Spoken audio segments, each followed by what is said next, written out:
BF! In my first video on the topic, I called the Sigma BF a big fail. I was really disappointed that it wasn't like the Sigma FP and FPL, but better, and instead it was a totally different camera with seemingly much less features and functionality. However, now that I've got it in my hands, I think BF might stand for Big Freakin' Surprise. Let's talk about it. So if you watched my mid-year 2025 gear update, you'll know that I've been using the Leica SL3S in combination with the Panasonic S9 for most of my video shooting needs. As a result, I have a number of L-mount lenses. And so, on a late night Amazon, cart filling exercise, I saw that a store had a silver Sigma BF in open box condition at a decent price on Amazon. So I put it in my cart and I clicked, buy, and then went to sleep. The next morning I woke up and I said, what am I doing? That was a silly move. I have plenty of L-mount cameras. At that point I had the Sony A1 II, which I'm filming on now, coming in. I wanted to try that out. Video on that coming soon. But when I went to hit cancel on the orders, it was a very diligent seller, and either they had shipped or accepted the order or something, and I couldn't cancel it. Just like whatever it was, 7 hours later, 8 hours later. So I wrote to Amazon and thought I'd actually successfully canceled the order for this, but then it just showed up a couple of days ago. So since I have, whatever it is, 30 days to return this, I at least wanted to take it out of the box and, check it out, at least give it a look before I sent it back. It was an open box. The box was already open. The seal was broken, So I popped it open. The order also came with this 45mm silver lens, although weirdly it's got a black lens cap. There is a silver magnetic one, but I don't like the magnetic ones. I'm always worried they're going to pop off and I'm going to lose it. So it was a little weird that the other plastic cap doesn't come in silver. Just kind of an odd choice. Also, like the black switch on the side is an odd choice. But otherwise, all silver lens. This 45mm came with it. I don't think you can get any of the other silver lenses, these like DGDN contemporaries yet. They're all coming out later this summer. So this is the only way you can get this silver package as far as I know. So I got the whole package. And, right out of the box, honestly, I hated the way it looked. I just felt like it was sort of misproportioned with the screen here and then all the controls over here. There's no balance on the back of the camera, aesthetically speaking, in my opinion. And then the bottom of the camera is black, not silver. This grip is super tiny, and there's no grip on the front here at all. However, when I put it in my hands, I did like the way it felt. I like this little thumb grip here on the back. The back dial feels so good, unbelievably good. The shutter button is nice. It has a nice feel to it, a nice clickiness to it. And the other buttons feel premium as well. It took me a second to figure out how to turn it on because there's no on-off switch. But once you realize this is the on-off button, it does this cool graphic just like a Leica almost. Same thing when you turn it off. And the back screen is nice and bright. The battery has this cool mechanism. So the battery does that and just pops out. So it's not like a Leica where you hit the clutch and then it pops out part of the way and then you got to push the battery in so it pops all the way out. This just comes out when you hit the switch. So I could see this coming out in a bag or something, but the switch feels pretty solid, so I don't think it would just get knocked that easily at least, but not as good as a battery door or the Leica and Hasselblad version of this like battery clutch thing. The battery also has this like rubber padding on the bottom. So I think like the Leica solution, these batteries, you're going to have to buy OEM batteries. Like Chinese third-party manufacturers aren't going to make them, at least not right away, because you need like a special part to make the battery. I believe these two dots are microphone holes. And of course, this button is the lens release button here. But this camera really isn't about the things it has. It's almost more about the things it doesn't have. It doesn't have an EVF. I legit, the first time I turned the camera on, went like this and smacked myself in the face because I wanted to look through the EVF to see what it looked like. And just force of habit, forgot it doesn't have one. The screen is big and bright. It worked fairly well in like cloudy daylight. I haven't tried it in direct sunlight yet, but it is a good back screen. But still, I just wish it had an EVF, no joystick. It only has one strap lug. I almost feel like that is maybe the biggest miss of this camera. If it just had two strap lugs, it would look really cool hanging around your neck, or even slung like this. Um, that might be the reason I returned this camera. Just that alone, that you can't just wear the camera. You always have to have it in your hand. So like if you want to have a beer and check your text messages, you kind of got to do this and hold the beer, and then it's a precarious spot. It's a little too heavy to hang off your wrist when you do something like that. So I just wish they had put another strap lug here so you could do this or put it over your shoulder. That's actually probably the biggest miss of this camera, if you can believe that.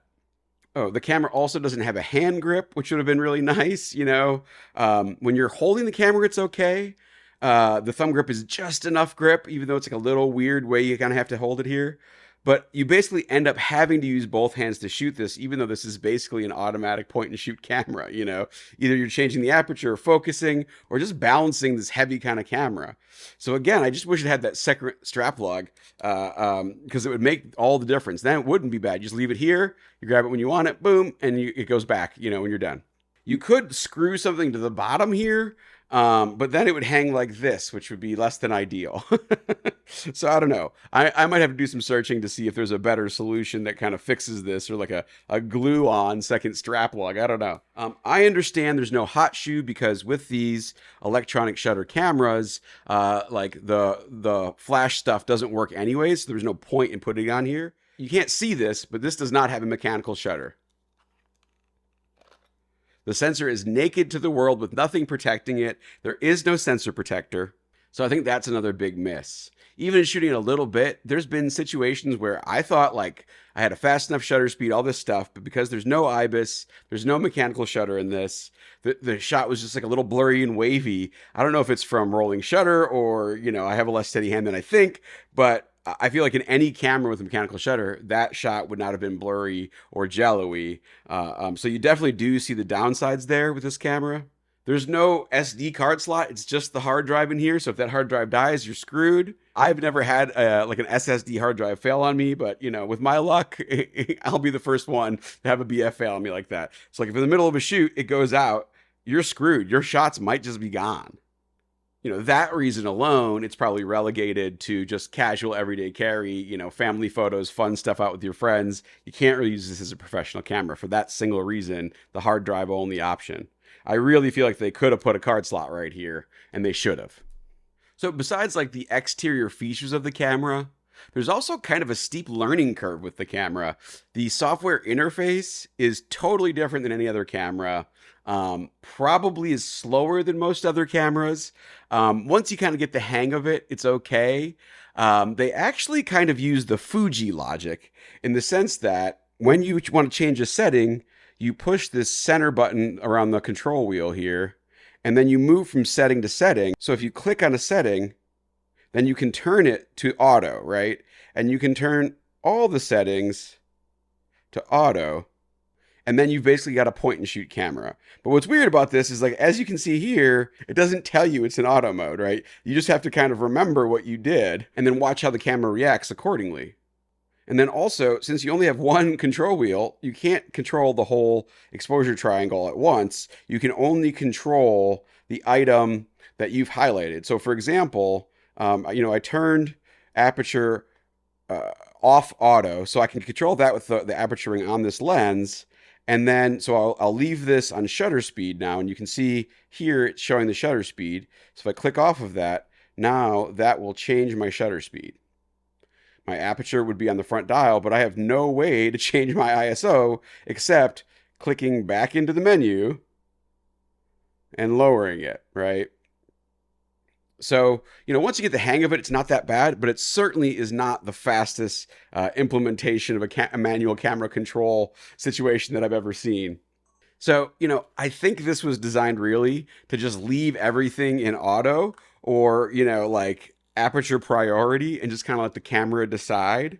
Maybe it's in here, but I personally haven't found it.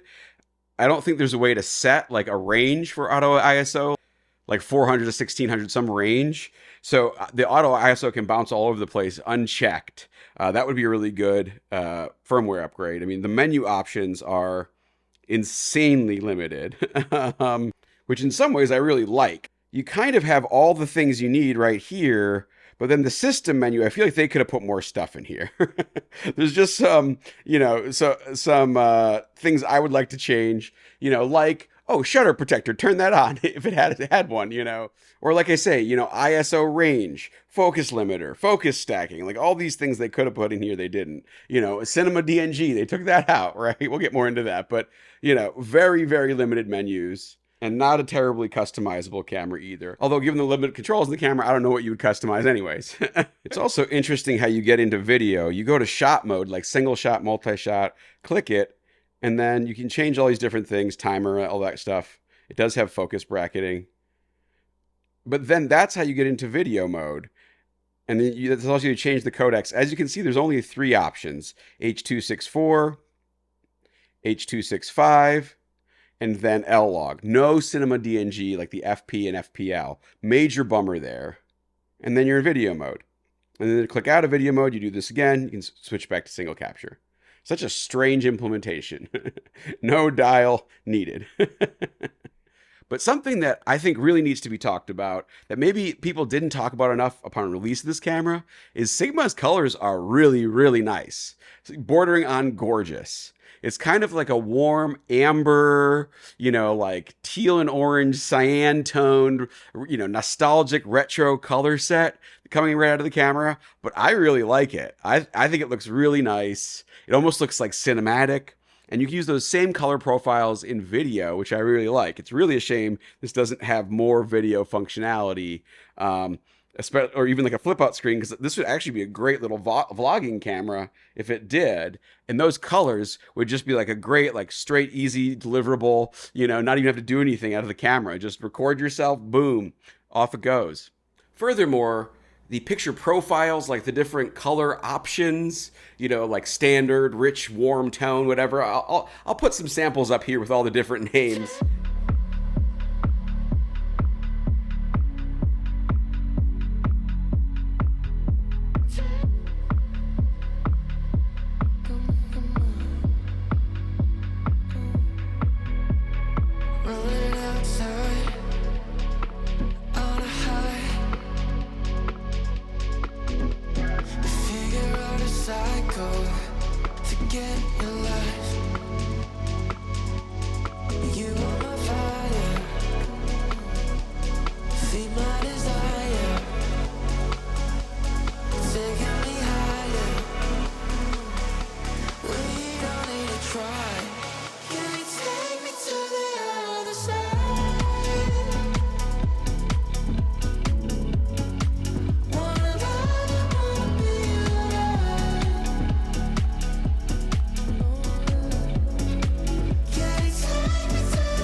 So, like, another thing that I want to mention is like, I think part of my reaction, calling the BF a big fail, was that I really, really liked the Sigma FP.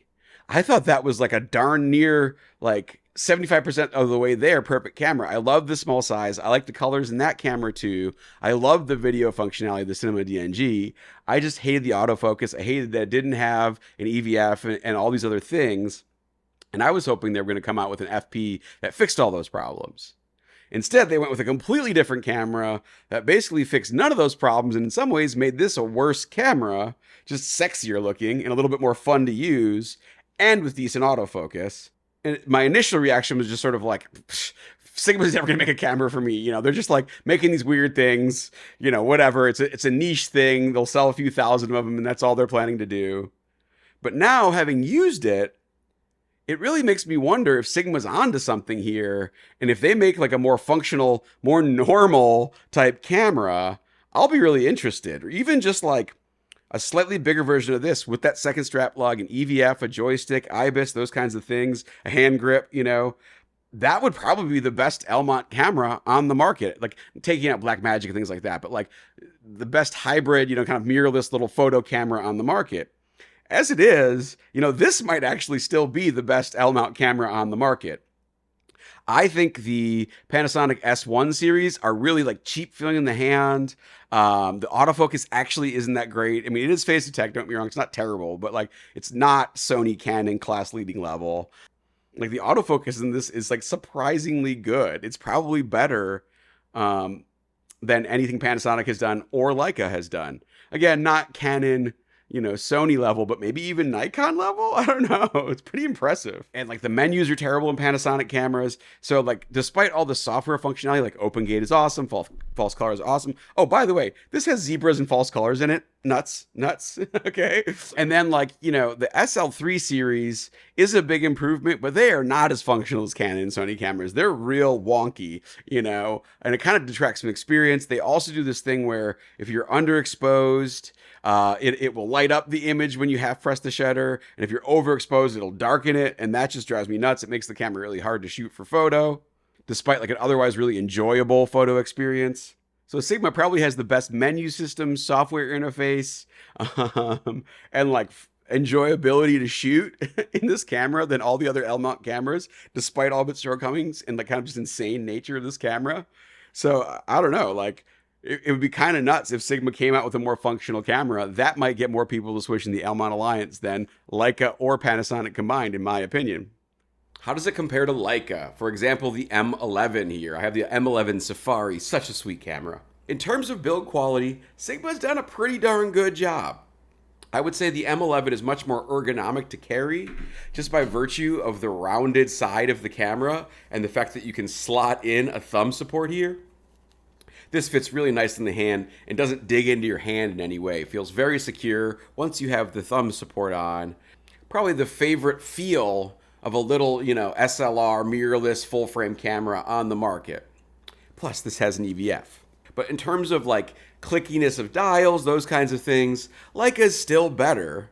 But this is 5 times the price of the BF, right? The clickiness on the BF is very satisfying, and it's kind of a similar experience to the Leica in the sense that once it's sort of like tunneled into your brain and you've gotten used to the manual experience of like having the click of the shutter dial, and you know, in the case of the BF, it's spinning the dial to change settings. At least me personally, that like tactile experience connects something to my brain, and so when I change that setting, I want to have that manual experience, and the BF does that in spades. I would say it's kind of more like a Fujifilm experience where it definitely is a digital thing. They use the Fujifilm sort of logic around like changing settings, but man, they did nail the kind of like Leica tunnel into your brain manual tactile experience, making the shooting experience feel like you have control over the thing, even though you got to change the settings on the screen. Would this ever replace my Leica? I don't think so. I'm going to shoot this with M lenses. Again, first impressions, just haven't gotten around to doing it yet. But I don't think this experience trumps this. This has got the optical viewfinder that really is, you know, second to none. It's its own thing, the OVF, if you will. the rangefinder, and then the entire exposure triangle is right here, right? Aperture, shutter speed, ISO. Whereas here, you're still having to switch settings on the back of the screen to change those settings. Only the aperture is really at your fingertips, and one other settings on this dial. Obviously, this isn't a rounded grip. It's all square. It digs into your hand a little bit. Not nearly as comfortable to carry around all day, but it's about the same size. The form factor is very similar. You know, they did a really good job with that. And I think that the BF is just a little bit thinner even than the M11. So just an incredible job all around size-wise. Although I would prefer rounded edges like the M series cameras. But beyond that, nice solid build quality. Having said that, if Sigma can translate this experience to a camera with all these settings on it, you know, say a more fulsome body with a bigger grip on it, you know, as you can see, I've got a little, you know, Amazon grip here. Still trying to decide if I like the black on it better, if I should get the silver. I can put a link for this grip below, and I'll do a whole video about the grip once I've had a chance to test it a little bit more. But yeah, you know, a full featured camera with a grip, with an EVF or some kind of OVF rangefinder thing. I'm not going to knock that out. Fuji's done it before. You know, a couple more buttons to change settings, manual tactile buttons. And man, they would really be on to something. Definitely the best L-mount camera. Definitely better to get than over like his own SL series, for example. And I think the Panasonic cameras too. So, you know, in terms of how does it compare to a Leica, surprisingly close in terms of just like the tactile enjoyability of the experience. And I think that's the thing that shocks me is like, I just want to keep grabbing this camera and spinning this dial to change the settings. It's just really enjoyable, you know? For those times when I don't have the time or I'm just not in a situation where I can be as intentional as I think you want to be with an M camera, dialing in each setting individually, manually, this is a little bit more of a point and shoot experience. And in those situations, I really enjoy using this camera. So very close to the Leica experience. Not all the way there, of course. But like, is it 5 times less the experience than a Leica? No. I mean, they've done a very good job, and it's very close to the Leica experience in terms of enjoyability, at least for me. So, you know, good job there. People thinking about Leicas or Leica owners that want more of a point and shoot everyday carry camera like this, I say these are the people that should be looking at this. So yeah, unique hardware choices, missing a lot of features. Unique software choices, missing a lot of features. Having said all that, I don't know, man. I just keep wanting to pick up this camera. I almost wish I hadn't ordered it. Because, you know, now, unless it's like a job, I'm going to shoot an event or something, I've kind of been reaching for this guy. I just want to go out and shoot it. It's just so weird and unique. I'm totally like intrigued and enchanted with it, you know? But, you know, I have to wonder if that feeling of wanting to go out and shoot with it will wear off. This is kind of a honeymoon period. This is just such a weird thing. And it's so different from all my other cameras. I'm just really enjoying it because it's different, not because it's better necessarily, right? And that when like the sort of novelty of it all wears off, I'm going to have a shutterless camera with no hot shoe and one strap lug that's hard to carry around, you know? Part of me thinks this is really like the private equity bro of a camera. It's really unique looking. It's pretty expensive. It's definitely a conversation piece. People will come up to you and say, bro, what is that thing? Is it a camera? You know? But like, those kinds of people that want it for that factor are probably going to shoot in all auto. They may not even be able to figure out how to turn it off of auto. At least for me, out of the box, it was on full auto, and it took me a while to realize it was like, oh, it's the Fuji logic. You change each setting separately to take it in and out of auto modes. But that might be where this camera really shines, is it's like basically full auto, like just leaving the aperture to go and just pop, pop, pop, shooting away, you know, just casual, you know, boop, boop, boop. You know, out with your friends, having a drink, you know, at the club, just like, you know, taking shots, whatever. I haven't really put it through its paces. I took it to a cocktail party last night, and beautiful colors, gorgeous colors coming out of the camera. Not the greatest low light performance. It gets grainy pretty fast because of the lack of shutter and lack of IBIS. Had some blurry shots. I don't know how good this would be as for like a real street photography camera because it doesn't have a shutter, but like kind of in that vein, you know, I don't know about shoot from the hip. There's no flip up screen. And along those lines, I do kind of wonder, like, is this a camera you can't go that deep with? Right? Like a Leica M11 is an air cooled Porsche. it's you know, it's a stick shift car, right? Like all of the exposure triangle is right there at your fingertips. You have the ISO dial, the shutter dial, the aperture is always on the lens. There's a nice, like, beautiful sounding mechanical shutter. The only thing missing from Leica cameras is the film advance lever, right?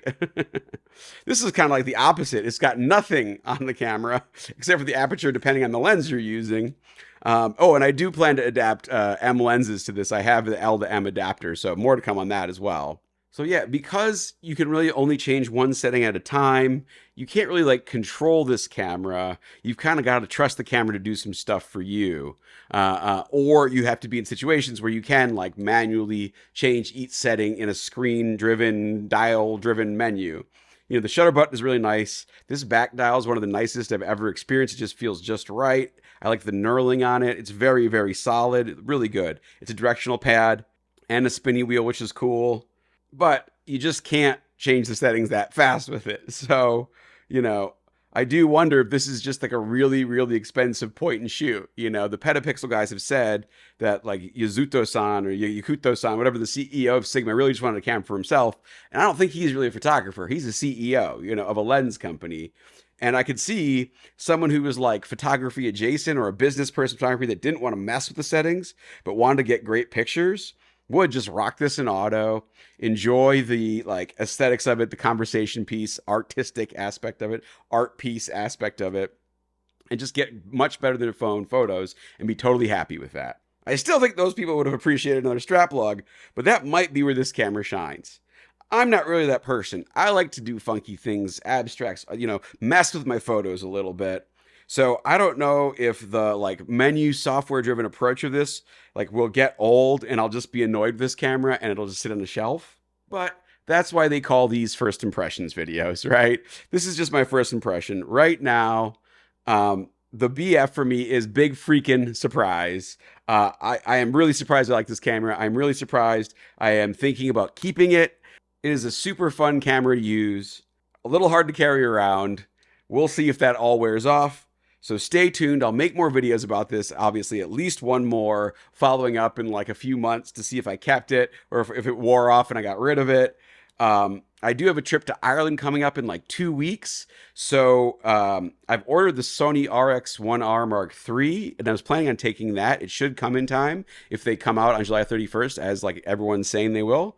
If it doesn't, I'll probably take this in a couple of lenses. I might still take this in a couple of lenses to complement the RX1R Mark III. Then I don't know what I'll shoot video with. Maybe I won't shoot video. I mean, this shoots video, but you know, I can't shoot myself, etc.